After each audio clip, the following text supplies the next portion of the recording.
C'est parti pour les travaux de bitumage de la route Fada-Bogandé dans la région de l'Est. Le lancement des travaux a été fait ce mardi par le président du Faso.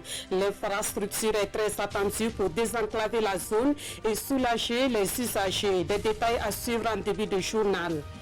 L'actualité, c'est aussi la tenue ce 5 novembre à Ouagadougou du 6e Conseil des ministres du G5 Sahel. La concertation est élargie aux experts et partenaires du G5 Sahel autour des acquis et des défis de cette organisation. Dans ce journal, vous aurez le bilan partiel de la présidence du G5 Sahel par le Burkina Faso. Quelle stratégie faut-il développer pour relever le défi de la réconciliation et de la cohésion sociale dans un contexte d'insécurité? Pour le Haut Conseil pour la réconciliation et l'unité nationale, il faut davantage impliquer les femmes et surtout les femmes leaders. Et c'est tout le sens du collecte international sur la paix qui s'est ouvert ce 5 novembre à Ouagadougou. Les enjeux à suivre dans ce journal. Et puis en fin d'édition, nous parlerons de cette actualité qui sonne comme un coup dur pour les défenseurs de la planète. Donald Trump met sa menace à exécution en notifiant aux Nations Unies l'intention de son pays de se retirer de l'accord de Paris sur le climat. Mesdames, Messieurs, bonsoir. Merci de nous suivre. Dans moins de 2 ans, ce sera la fin du calvaire des usagers de la route nationale numéro 18 reliant Fadan-Gourma à Bogandé. Le président du Faso a procédé ce matin au lancement des travaux de bitumage de cette route d'une longueur de 129 km. Au-delà de la sécurité routière, l'ouvrage permettra de favoriser le développement économique et social des localités traversées. Désiré Ilboudo, Aruna Mari. Aux commandes de ce bulldozer, Roch-Marc Christian Kaboré entame le démarrage des travaux de construction et de bitumage de la route Bogandé-Fada. Un acte symbolique, mais qui constitue aux yeux de ces populations tout un espoir pour la Nyanya et partant de la région de l'Est. C'est une route qui va ressembler à la route d'Edougou-Tougan que le président du Faso a inaugurée le 26 juin 2019, c'est-à-dire une route à revêtement superficiel bicouche qui repose sur une couche de base en gravelé latéritique de 20 cm qui elle-même repose sur une couche de fondation en gravelé latéritique. C'est une route qui est conçue, bien sûr, pour supporter un trafic tout à fait normal, parce que nous avons fait un comptage de trafic à l'occasion des études techniques environnementales et de faisabilité. Et le comptage de trafic a montré que ce type de structure convient à cette route. Distant de 129 km, le tronçon en terre Bogandé-Fada est dans un état de dégradation avancé, obligeant parfois les usagers à recourir à des déviations pour rallier leur destination. C'est l'entreprise PFO Africa qui est chargée de l'exécution de ce chantier très attendu depuis des décennies. Nous sommes très encadrés sur ce projet. Nous avons la mission de contrôle AGIM et puis le laboratoire national qui effectivement nous accompagneront dans cette mission. Le projet est financé entièrement par le Fonds spécial routier du Burkina Faso à hauteur d'environ 21 milliards de francs CFA. PFO Africa dispose d'un délai de 22 mois pour donner un autre visage à la nationale 18.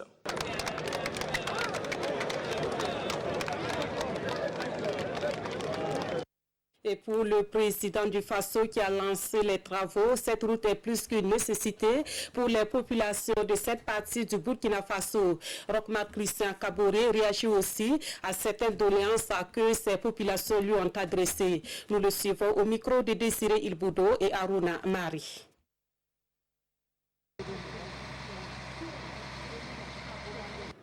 C'est une attente qui était forte depuis un certain temps. Et je me réjouis que nous ayons pu mettre justement les moyens nécessaires pour pouvoir réaliser ce programme qui va permettre non seulement de désenclaver la région de l'Est qui en a grandement besoin, parce que c'est une région qui est vaste, c'est une région qui est peu peuplée, mais c'est une région également qui en matière de route présente beaucoup de lacunes. Et il est important donc que cette route que nous allons construire qui va de Bogandé à Fada, avec probablement une prolongation à Mani, à Taparko que nous verrons par la suite, est une question de désenclavement, une question de développement des affaires et du commerce entre les différentes provinces et nous nous réjouissons que cela ait pu se faire. Ça a été également l'occasion pour nous, à travers les rencontres que nous avons pu avoir, de recenser également les préoccupations, autres que les questions de route. Et nous avons vu qu'il y a des préoccupations au niveau des installations sanitaires, il y a des préoccupations au niveau des écoles, il y a également d'autres types de préoccupations qui ont été évoquées, dont la plus importante est la question sécuritaire. C'est une occasion non seulement d'encourager les populations, mais également de soutenir nos forces de défense et de sécurité. C'est un phénomène nouveau, c'est un phénomène où nous avons un ennemi qui n'est pas, je dirais, forcément visible et discernable. Nous devons continuer à nous battre.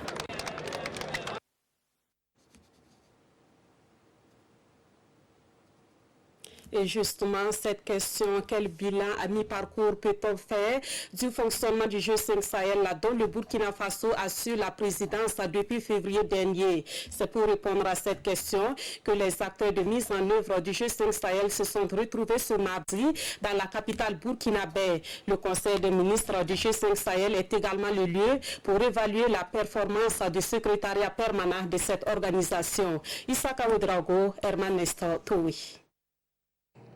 Ministre de l'économie, expert du G5 Sahel, partenaires techniques et financiers réfléchissent ici à Ouagadougou sur les défis actuels de l'institution.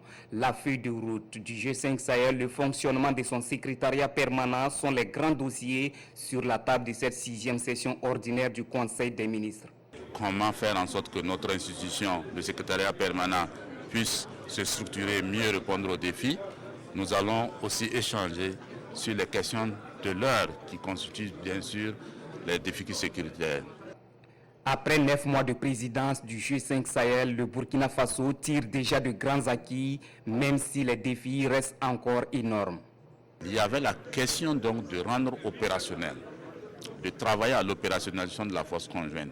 Et je pense qu'aujourd'hui, nous avons beaucoup évolué. Vous savez qu'il y a déjà les fusées qui sont déterminées. Ce qui reste, c'est la montée progressive en termes d'équipement de nos forces, de la force conjointe. L'une des réalisations réellement les plus marquantes de la présidence de Burkina Faso, c'est aussi la plus grande participation de partenaires, autres que les partenaires traditionnels, au soutien au G5 Sahel. Je peux ici citer la Chine qui monte en puissance dans ce domaine-là. Nous revenons de Russie où nous avons également eu des entretiens avec les Russes pour qu'ils nous soutiennent. Les Turcs sont beaucoup plus présents. Nous sommes en contact avec nos amis, nos frères égyptiens qui vont convoquer une réunion bientôt au Caire. La session ordinaire du G5 Sahel est l'organe statutaire de mise en œuvre de la politique sécuritaire et de développement de l'institution. Les acteurs appellent l'ensemble des pays à l'unité et à l'union sacrée. Cette rencontre devra aussi permettre de disposer d'instruments efficaces et performants dans l'action au bénéfice des populations. Au niveau du Burkina Faso, l'une des conséquences de l'insécurité, c'est le déplacement des personnes, parmi lesquelles de nombreux élèves. Le gouvernement peut désormais compter sur l'ONG EDUCO qui annonce des projets à mettre en œuvre dans le domaine de l'éducation, avec un accent particulier sur l'éducation des enfants déplacés. Le directeur général de cette ONG a annoncé la bonne nouvelle hier au chef du gouvernement. Le point de l'audience avec Pascal Kani. L'ONG EDUCO va augmenter son budget pour faire face aux défis de l'éducation au Burkina Faso. C'est la principale annonce faite par la délégation à l'issue de son entretien avec le Premier ministre. Face à la situation sécuritaire qui entraîne le déplacement des populations, donc d'enfants à scolariser, l'ONG veut renforcer ses capacités d'action en faveur de l'éducation des enfants. Nous avons un projet qu'on appelle projet d'éducation, donc annuel dans le plan 400 millions de francs CFA, sur les questions d'accès à l'éducation avec la construction des écoles, sur les questions de renforcement de la qualité de l'éducation, avec tout ce qui est accompagnement du système éducatif et de suivi pédagogique, et avec ce qu'on appelle un peu les droits à travers l'éducation, l'environnement scolaire. EDUCO intervient au Burkina Faso depuis 2004. Elle accompagne entre autres les SEB avec des outils pédagogiques mais aussi du matériel roulant pour l'encadrement des enseignants. Et cet après-midi, c'est une délégation du Fonds monétaire international qui est allée s'entretenir avec le Premier ministre. Cette audience intervient dans le cadre de la 3e revue du programme économique et financier du FMI au profit du Burkina Faso. Le dit programme est approuvé depuis mars 2018 et les responsables du FMI en ont fait le bilan à mi-parcours au chef du gouvernement, Kwale Nebie Issa Kanana. Malgré un contexte sécuritaire difficile, l'économie burkinabé se porte globalement bien. La croissance économique tourne autour de 6%. C'est ce que déclare le chef de la délégation du Fonds monétaire international FMI après son entrevue avec le Premier ministre. Nous pensons que ce sera autour de 6% de croissance cette année et en 2020 également. Si vous regardez l'inflation est en fait négative, ce qui augure bien pour le pouvoir d'achat des populations parce que les prix à la consommation baisse. L'exécution budgétaire selon la délégation du FMI est également satisfaisante avec un déficit autour de 3%, toute chose qui correspond au second critère de convergence fixé par les pays de l'UEMOA. La croissance va demeurer autour de 6%. Je pense qu'il y a beaucoup d'efforts qui sont faits pour renforcer les investissements. Si vous regardez le budget, une part conséquente qui est consacrée aux investissements. Nous pensons que les prix vont aussi demeurer modérés parce que l'inflation dans la zone et au Burkina en général n'est pas forte. Le FMI apprécie par ailleurs les mesures économiques prises par le gouvernement dans le cadre de la loi de finances en discussion à l'Assemblée nationale. Selon le chef de mission du Fonds monétaire international, ces mesures permettront de relancer l'économie burkinabé. Autre titre de l'actualité, elles sont des femmes leaders et elles s'engagent à s'impliquer dans le processus de la réconciliation et de la cohésion sociale. Un engagement qui justifie leur mobilisation à Ouagadougou pour le colloque international sur la paix. La réflexion va se mener sur 3 jours et les femmes leaders sont venues des pays d'Afrique australe et du G5 Sahel. L'ouverture des travaux avec Adama Guiti et Sanoua Christina Koulibaly. Développement, réconciliation nationale, lutte contre le terrorisme et l'extrémisme violent. Voici les défis majeurs de l'heure pour le Burkina Faso et les pays de la bande sahélo-saharienne. Comment relever l'ensemble de ces défis quand on sait que les effets induits du terrorisme sont de nature à saper les efforts de développement et ébranlent la cohésion sociale? À la recherche de réponses, le Haut Conseil pour la réconciliation et l'unité nationale ratisse large. La situation sécuritaire de nos pays, pour la plupart ici représentés, qui nous interpelle sur notre responsabilité commune dans la lutte contre l'insécurité, nous commande dans le même temps, non seulement de lutter contre la violence, mais aussi et surtout de la contenir avant qu'elle ne dresse définitivement nos communautés et nos confessions religieuses les unes contre les autres. Toute contribution permettant de s'attaquer aux causes profondes et aux facteurs favorisant le fléau de l'extrémisme et du terrorisme violent serait d'un apport considérable. Ici, c'est la contribution des femmes leaders communautaires qui est attendue. Les femmes parce qu'elles sont les premières victimes, mais aussi parce qu'elles ont de l'expertise à valoriser. Ne pas associer les femmes serait ignorer leurs souffrances, serait également rater l'occasion de mettre à contribution leur influence reconnue dans la résolution des conflits. Par ailleurs, les femmes jouissent d'une influence certaine en qualité de mère, d'épouse, de sœurs, et les femmes leaders encore davantage dans leurs communautés respectives. J'ai espoir que les résultats issus des travaux du présent colloque offriront des outils pédagogiques novateurs permettant ainsi de renforcer de manière efficace et efficiente le rôle ainsi que la responsabilité de femmes leaders dans le processus de paix dans nos pays en proie à l'extrémisme violent et au terrorisme.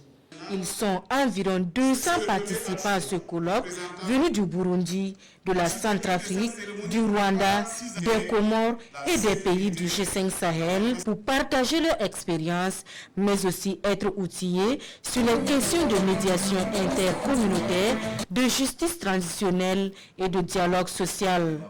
Cela dans le souci de faire de ces femmes de véritables actrices impliquées dans l'ensemble des initiatives de promotion, de paix et de cohésion sociale.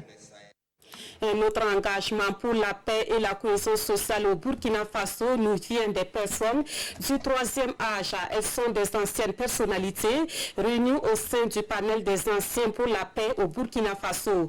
Officiellement installé hier à Bobo-Dioulasso, leur engagement a été salué par les autorités gouvernementales. Lamine Karantao et Karim Sissi. Voici les membres du panel des anciens pour la paix au Burkina. Au nombre de 11, ils ont été officiellement installés ici à Bobo-Dioulasso par le comité de l'appel de Maniga. Leur mission est d'œuvrer pour la préservation de la cohésion sociale, de la paix et de l'unité nationale. En Afrique, nous avons une tradition qui est que ce sont les anciens et les sages qui sont les recours quand il y a des situations de différends, de division, d'incompréhension. Et nous considérons qu'aujourd'hui au Burkina, ce contexte est réel. Il y a des difficultés et donc il faut que les sages donc, prennent donc cette charge-là, qui est, j'allais dire, traditionnellement leur charge, et pour le faire. Ce panel des anciens voit le jour dans un contexte marqué par la recrudescence de la violence dans plusieurs régions du Burkina Faso. Et une telle initiative citoyenne qui implique des anciennes personnalités venues de divers horizons à travailler pour la paix et la réconciliation au Burkina est saluée par le gouvernement. Je voudrais vraiment saluer l'acte et inviter encore nos sages, nos papas qui ont été installés ce matin à travailler à une véritable promotion de la paix. À travailler parce que ce sont eux qui ont la charge de nous guider. Ils ont beaucoup d'expérience. Nous avons besoin de cette expérience-là pour notre paix, pour pouvoir avancer. Dans cette démarche, ces anciens pourront compter sur l'appui des jeunes, des journalistes, des femmes et des artistes. Ces derniers se sont engagés à les accompagner pour que l'appel de Maniga soit entendu au Faso. Et puis cette information sous forme de brève, le député Daouda Simboro, par ailleurs président du groupe parlementaire Renouveau démocratique, quitte l'Assemblée nationale. Il a annoncé sa démission ce 5 novembre dans une lettre adressée au président de l'Assemblée nationale. Pour le motif de son départ, il dit vouloir respecter un engagement. Voilà, et dans la suite de ce journal, le mouvement Brassard Noir fait sa lecture de la situation nationale.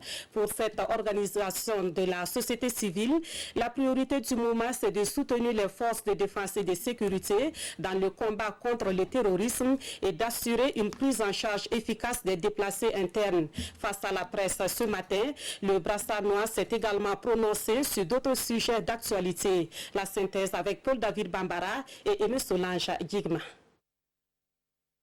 À cette conférence de presse, le Brassard Noir invite le gouvernement à prendre ses responsabilités pour garantir le droit à la santé à tous, tout en condamnant fermement les grèves à répétition des syndicats du ministère de la Santé. Dans leur serment, nous l'avons lu sur la presse, ils ne sont pas là pour l'argent, ils sont là pour sauver des vies. Et nous rappelons encore que même dans les guerres conventionnelles, ils ont toujours un couloir pour les médecins, les Croix-Rouges, les Croissants-Rouges, pour qu'on soigne les gens. Il ne faut pas comprendre qu'ici, on prend la population en otage sous prétexte que nous sommes en grève. Non. Il a également salué le patriotisme et l'engagement des forces de défense et de sécurité dans la lutte contre le terrorisme et les mesures prises par le président du Faso pour soulager les familles des soldats tombés.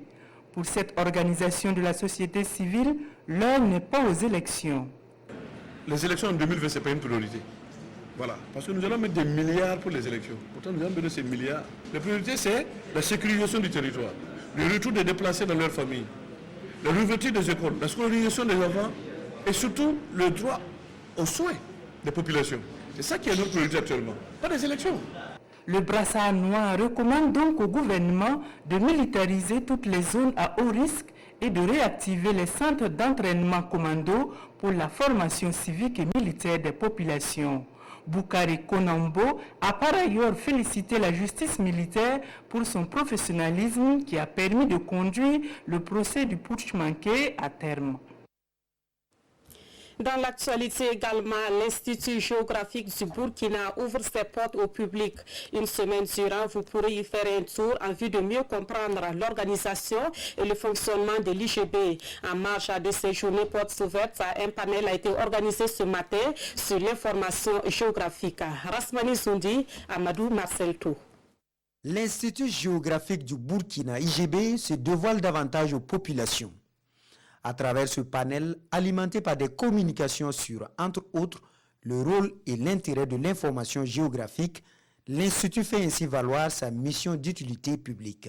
Si nous écoutons donc la presse et ce que nous voyons effectivement donc, au plan national, la question donc, des recettes fiscales et la question donc, de la gestion donc, du foncier en milieu humain constituent des éléments, effectivement, des problématiques donc, de notre gouvernement actuellement. Alors donc nous avions donc pris ce thème effectivement pour rassembler donc l'ensemble des acteurs pour pouvoir effectivement donc tenter donc de voir comment ensemble ils peuvent travailler donc à résoudre donc les problématiques donc, du gouvernement. À cette conférence débat, ils sont pour la plupart fiscalistes, géomaticiens, élèves ingénieurs et autres particuliers à s'intéresser à l'information géographique. Un des objectifs des journées portes ouvertes de l'IGB. Les présentes journées portes ouvertes de l'Institut géographique visent effectivement à inviter donc l'ensemble donc du grand public effectivement donc à venir donc et à découvrir l'Institut. Donc nous visons à travers donc ces présentes journées portes ouvertes à renforcer donc l'ensemble donc des liens qu'on a avec les institutions, la clientèle et autres. Débuté le 4 novembre dernier, ces journées s'étalent jusqu'au 9 novembre avec plusieurs activités, notamment l'exposition et la vente promotionnelle des produits et services de la Nationale de la géographie du Burkina. Je vous invite à présent à faire un tour à la maison du peuple de Ouagadougou où se tiennent depuis hier les journées agroalimentaires. On y retrouve les résultats du savoir-faire des femmes évoluant dans la transformation des produits locaux. À la différence des éditions passées, l'innovation est au rendez-vous des présentes journées agroalimentaires. Constat avec Amadou Ilboudo et Zubaviela David Dabiri. Les journées agroalimentaires sont un rendez-vous du donner et du recevoir, une vitrine de l'innovation.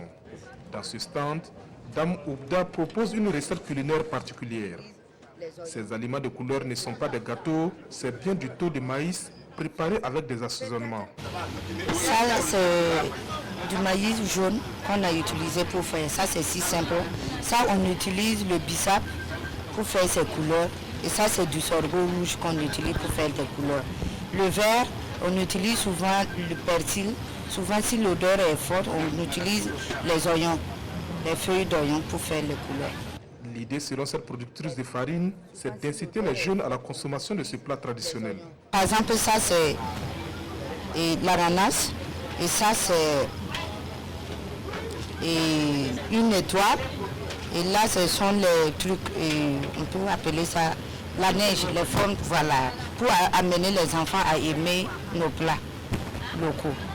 Puisque chez moi, même les enfants me réclament.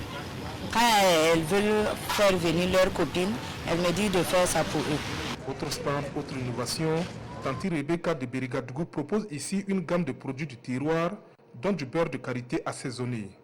De quoi préparer les tartines pour les enfants. Là, c'est le beurre de karité de qualité salée. Et on utilise ça pour tartiner le pain, pour avoir le beurre salé. Il faut d'abord avoir le beurre avant d'avoir le salé. Le salé, maintenant il faut remettre ça sur un feu encore en mettant du sel iodé. On met un peu de l'ail, un peu d'oignon dans l'huile, jusqu'à ce que ça devienne, ça va se dorer. Après, il faut passer encore un autre filtrage et commencer à faire le mélange jusqu'à ce qu'avoir la pâte. Et maintenant, c'est ça maintenant qu'il faut faire. On commence à faire le conditionnement dans les pots. Ça veut dire qu'il n'y a pas de produits chimiques. C'est ce que nous avons. C'est naturel, tout le monde peut le faire à la maison. Du vin à base de bissap et autres produits forestiers non ligneux, de l'attiqué sous toutes ses formes, cette foire est une occasion de découvrir le génie des femmes burkinabées dans l'industrie agroalimentaire. Malgré la modestie des moyens de production et les difficultés de standardisation de leur savoir-faire, elles sont là, déterminées à vivre dignement dans la transformation des produits de nos terroirs. point de l'actualité, une rencontre sur la gestion des aires protégées a débuté hier dans la capitale burkinabé. C'est une question d'actualité puisque la gestion des aires protégées connaît des difficultés liées au contexte de sécurité dans certaines localités. La rencontre se tient à l'initiative du ministère en charge de l'environnement et ses partenaires. Plus de précisions avec Vincent Kendrebego. Trouver les moyens de préserver la faune et la flore au Burkina Faso dans un contexte de plus en plus difficile.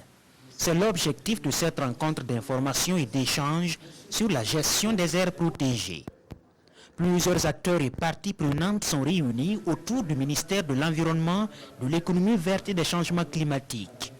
Beaucoup de menaces pèsent sur les aires protégées, comme la raréfaction des financements, la pression anthropique et plus récemment l'insécurité, les groupes terroristes voulant faire de ces lieux leur refuge.